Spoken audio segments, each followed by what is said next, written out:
हालो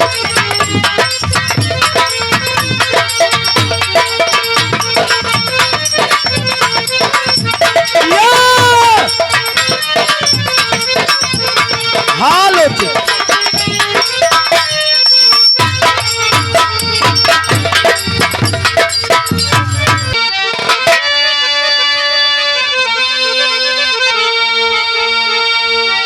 हाय मोरे रामा मोरे राम सवरिया रे ए भोले जोगिया हो राम।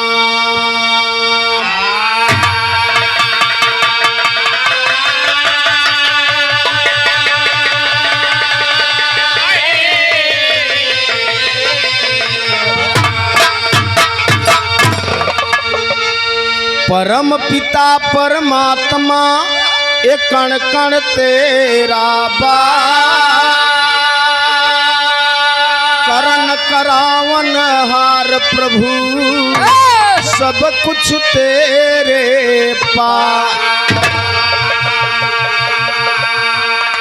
अंग संग तुझको जान के ये दास करे अरदास तू राजाय धीराज हो मरदासों के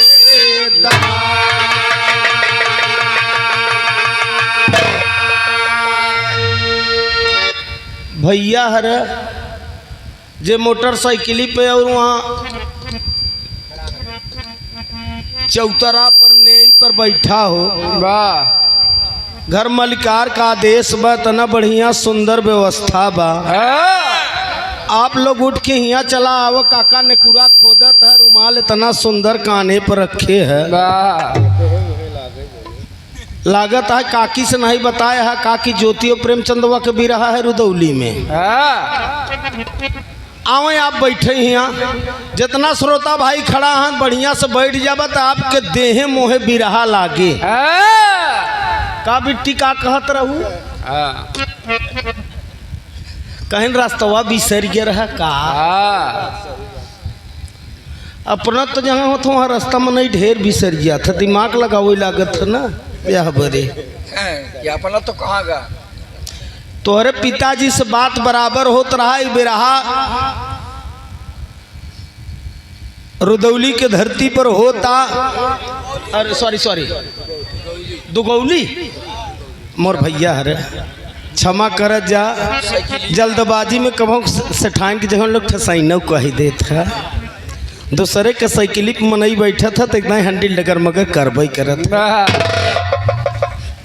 भाई साहब से बात हुआ शाम के प्रोग्राम रखा गया रहा इनके पिताजी चाचा कान की यार चोर बहुत टहरत हैं हमके यार चोर अब आज तक पकड़ाने नहीं एक जब तक दुर्गा पूजा हुआ तब तक चोर रहन है और अब चोर एक नहीं हैं अब पता नहीं चोर रहन कि घरे के भाई भाई भभीषण वाला काम रहा का जानी हमसे उससे मतलब नहीं बा तो चाचा हमसे कहा बेटवा तू 2:30-3 बजे तक आ जा तब तक हम पहुँचा रहा ये पूछ लो अपने पापा से बन्नी की तो बिट्टी कही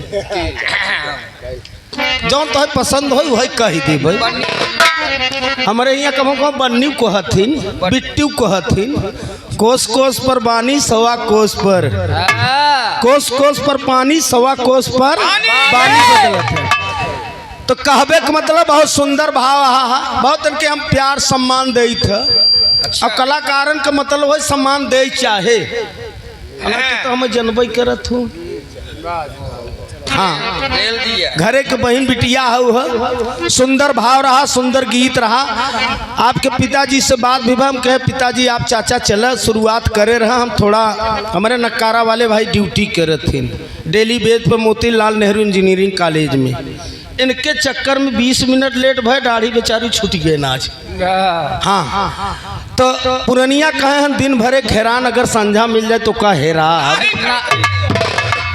वंदना के शुरुआत बा है कभी भाव लिखत है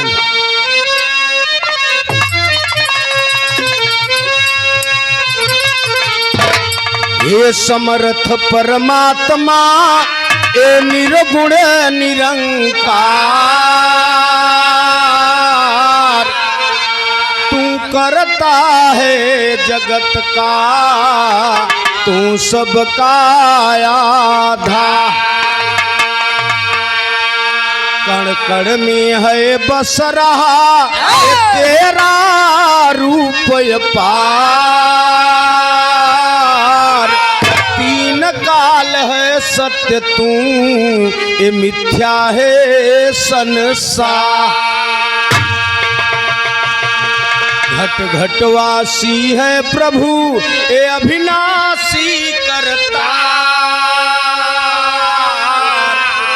दया से तेरे हो सभी ये भवसागर से पार। निराकार साकार तू ये जग के पालनहार, है बेअंत महिमा तेरी दाताय परम। परम पिता परमात्मा ये सब तेरी संतान, भला करो सबका प्रभु सबका हो कल्याण।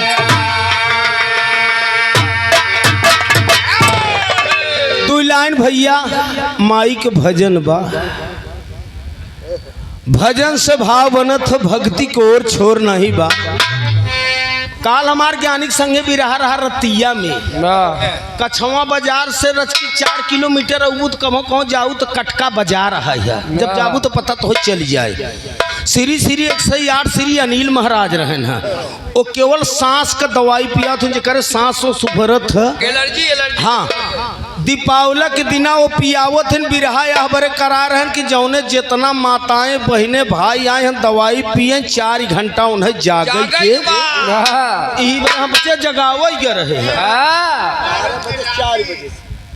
12 से 4 बिट्टी 12 बजे राती पियावत रहे, 9 बजे से बिरहा चालू भा, फिर करे बाद दवाई पिया लगे 12 से 4 तक लोग जागे, फिर अपने अपने घरे गए। तो कभी का भाव होता जहाँ प्रेम बहा जहाँ भाव बहा है हुआ भजन चाहे 2 लाइन का चाहे 5 लाइन का भक्ति को और छोर। पहली लाइन में भगत कहा तक तर्ज लग गई मास्टर साहेब।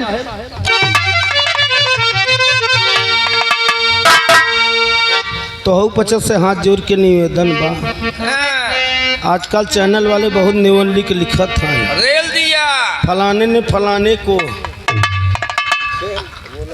मोर भैया रे ऐसा जिन करत जा कि आपन बढ़ावो के चक्कर में गवैयन के बुराई मत करे। हम बच्चे 3 विभाग की जिम्मेदारी है, निरंकारी सरकारी संसारी, यही तीने होइए बा है। हाँ जेके अच्छा लागे वो खुद ही सुने। हम बहुत चैनल एक दिन देखा, एक दिन इनकर बिरहा सुनत रहे है, कौन खनी यार रोहित सुहाना कहा हम आजकल हिंद केसरी की हेरत है। हम कहा अब का बताइए हिंद केसरी। हाँ कहता चाहे बाउल सुनता चाहे सरे कहई वाला एक बात सुनई वाला, कहबे और करबे में साहेब बहुत फर्क बा। कबीर दास के भाव में कबीर दास अपने गुरु बरे कहन, बड़ी सुंदर भाव आए। कभी कहो गीत के दादा हमारे गाँव, लेकिन आज का लेके गवैया तना बिगाड़ दे हैं सुरेश, इतना खोटत है खोटत नहीं आन ओके नोचत।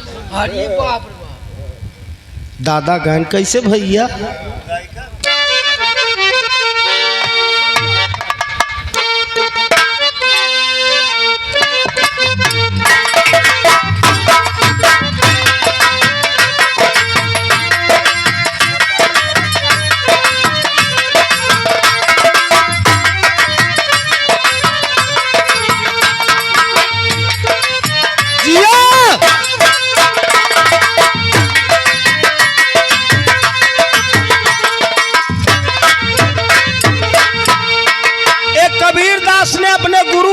गुरु गोविंद दो खड़े काके लागू पाँव, बलिहारी गुरु आपने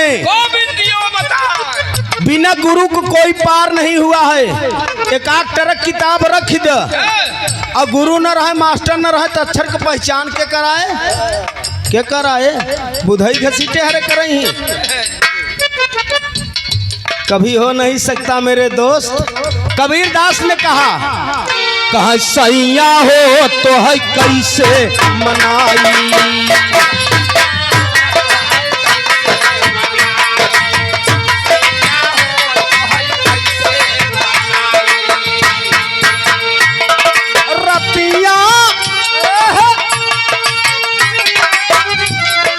रतिया में हमरे न लागे दुल्हा हो तो है कैसे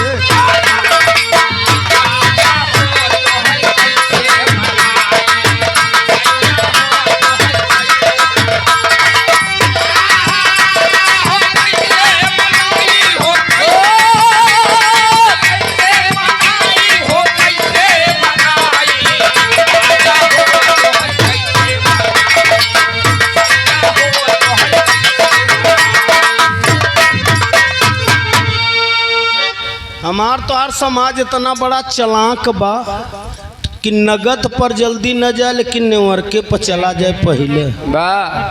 अब आजकल के जितना गवैया हन कहाँ छैया है चाहे चाइचे मैंने वो सोचा था कि 10 रुपया मिल जाए तो कम से कम फायदा तो हो गया, लेकिन गहराई पर नहीं जाता है ना कि काहे बरे के कहे रहा का बात है। कबीर दास ने अपने गुरु को रिझाने के लिए गुरु से बड़ा संसार में क्यों है यही नहीं बा। फिर एक लाइन कहन बीतल जवानी आई गईले वृद्धापनवा,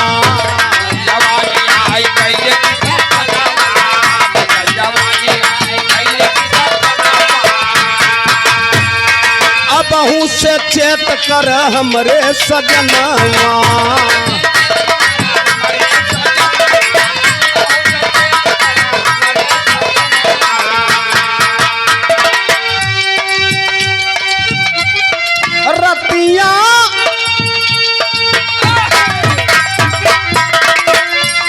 रतिया में हमरे न लागे हाई, राजा हो तो है कैसे मनाई,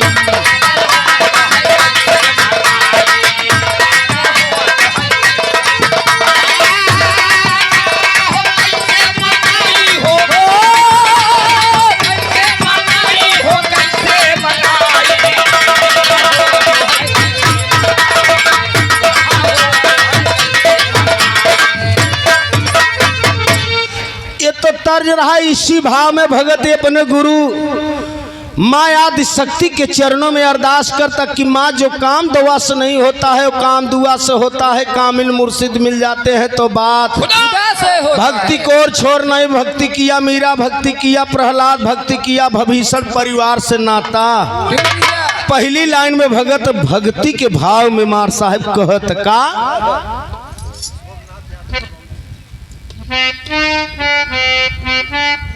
हाँ बता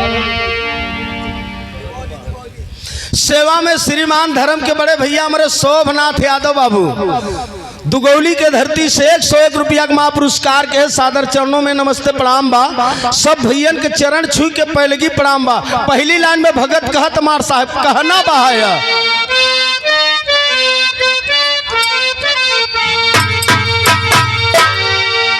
कहा कैदा हो हम पे कृपा भवानी,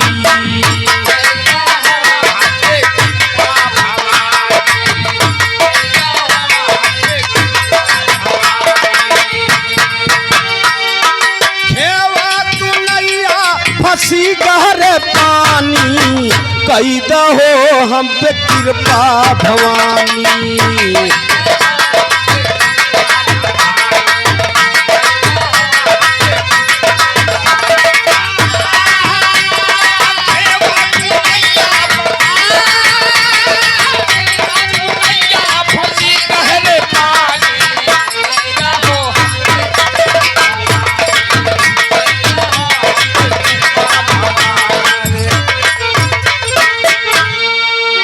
ए माँ इस संसार में जब जब अत्याचार हुआ तब तब आपका अवतार हुआ। दुष्टन के संहार के हो, भक्तन के उपकार के हो, बिना आपके कोई नैया पार नहीं कर सकता है। दूसरी लाइन में भगत अरदास भाव में कहत मुन्ना का,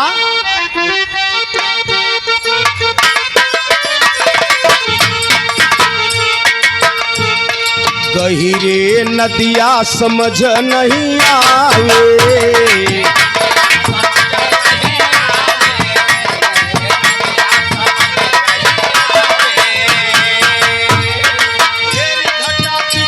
चमकी डरावे,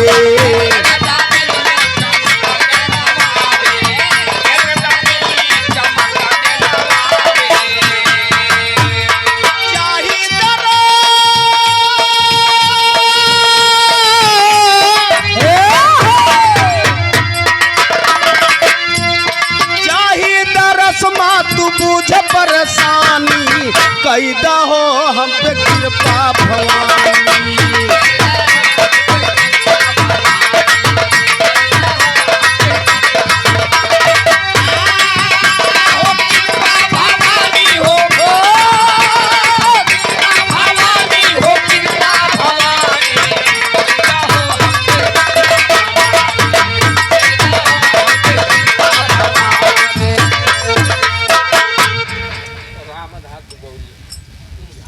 सेवा में श्रीमान धर्म के बड़े भैया रामधार दुगौली के धरती से बहुत महापुरस्कार के मालिक सुखी रखे, परिवार सुखी रहे, घर मलिकार।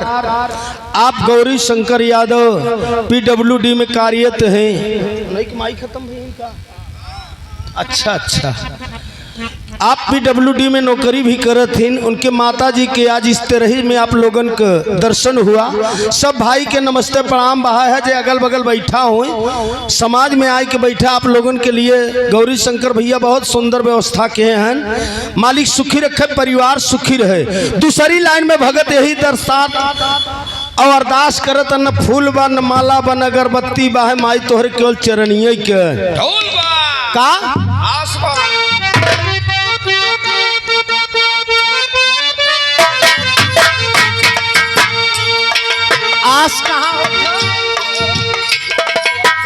आस कहाँ होता जहाँ विश्वास। हाँ दैहिक भरोसे चूना मत चाटे यार।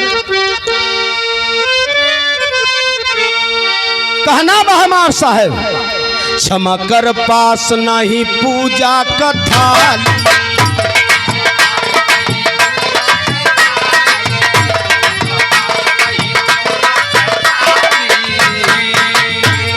जागा मंदिरिया से आओ तू हाली,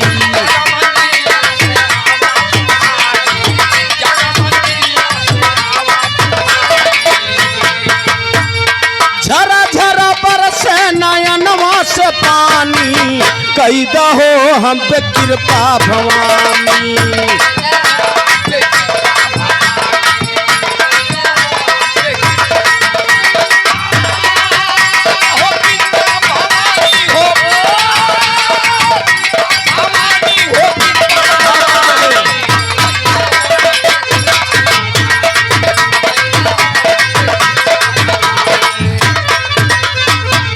सेवा में श्रीमान धर्म के छोटे भाई बड़े भैया आप अंबुज यादव BDC पद प्रत्याशी मारने तो लट गया वहाँ कहते चुनाव आवई वाला बा। BDC प्रधानी जिला पंचायती अब तो बाजार बने का 2 महीना के बाद, अब तो प्रचार प्रसार चलता है। अंबुज बाबू को ओर से 51 रुपया का महापुरस्कार हुआ। माँ के स्तुति में सादर चरणों में सब भाई के नमस्ते प्रणाम बहाया। भजन को और छोड़ ना है मास्टर साहब, आखिरी लाइन बहाया, कोई बात नहीं बहाया। नयनवा में राम बस गए, लागी बार बार हम सतगुरु के चरणवा, नया नवा में राम बस गए।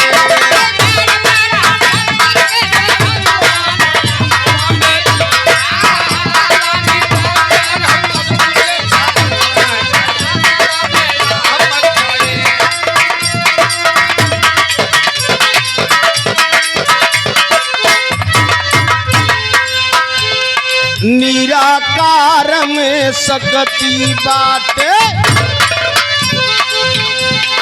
कह गए दास पुकारी बलिहारी हम बताओ दिए इशारा भारी जी निरंकार का मतलब होता भगत के दिहल चिन्हारी जी बार बार हम सतगुरु सुमिरब यही तो विनती हमारी जी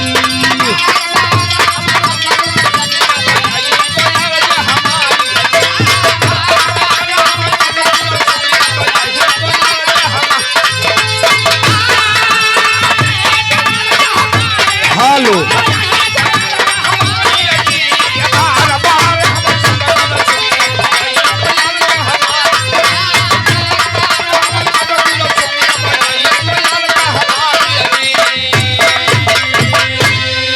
ए भजना खीरी बाबा भगत यही कह रहा कि ये गुरुदेव मालिक के माँ संसार में आपसे बड़ा कोई नहीं व माँ की उपाधि सबसे ऊंचा है। माँ न होती तो हम आप न होते। माँ हमको आपको पालन पोषण किया 9 महीना अपने पेट में रखा। हम और आप बाहर आए तो माँ ने ज्ञान दिया कि बेटा ये तुम्हारे काका है तुम्हारे चाचा है तुम्हारे मौसिया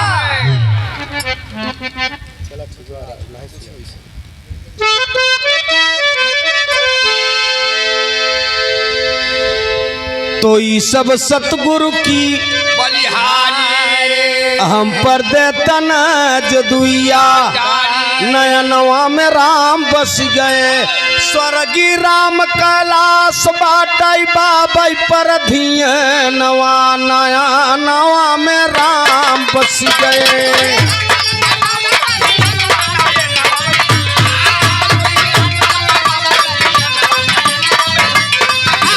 वाह भैया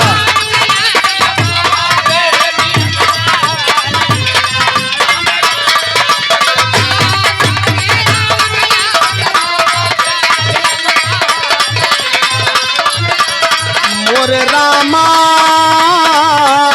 सवरिया